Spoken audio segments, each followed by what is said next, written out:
வணக்கம். இன்றைய தினம் 12 பிப்ரவரி 2024. டைம் வந்து 9:25 ஆகுது. மார்க்கெட் எல்லாமே ஓப்பன் பண்ணி வச்சுருக்கோம். இன்னும் லெவல்ஸ் வரலை. நான் போன வீடியோவில் சொல்லியிருந்தேன் வெள்ளிக்கிழமை பண்ண மாட்டேன்னு சொல்லிட்டு. வியாழனும் பண்ணல, புதனும் பண்ணல. பார்த்தீங்கன்னா லெவல்ஸ் ஃபார்ம் ஆகிருக்கு. 45,600 கால் அண்ட் புட்டு ரெண்டுமே வந்திருக்கு. இப்போ எந்த சைடு ட்ரிகர் ஆகுதுன்றதை பார்க்கலாம்.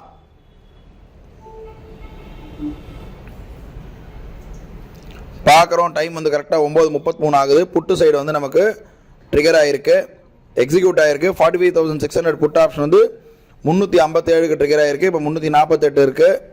வெயிட் பண்ணி பார்க்கலாம். பார்க்குறோம். டைம் வந்து கரெக்டாக 10:11 ஆகுது. நமக்கு வந்து 441 ரூபாய்க்கு நமக்கு ப்ராஃபிட் புக் ஆகிடுச்சு. 357க்கு பை பண்ணது 441க்கு. நம்ம ஃபிக்ஸ் பண்ணி வச்சுருந்த 2,518 ரூபா, 2,500 ரூபா கிட்ட ப்ராஃபிட் வந்திருக்கு. நாளை வந்து ஒரு புது ட்ரேடில் சந்திக்கலாம். நன்றி, வணக்கம்.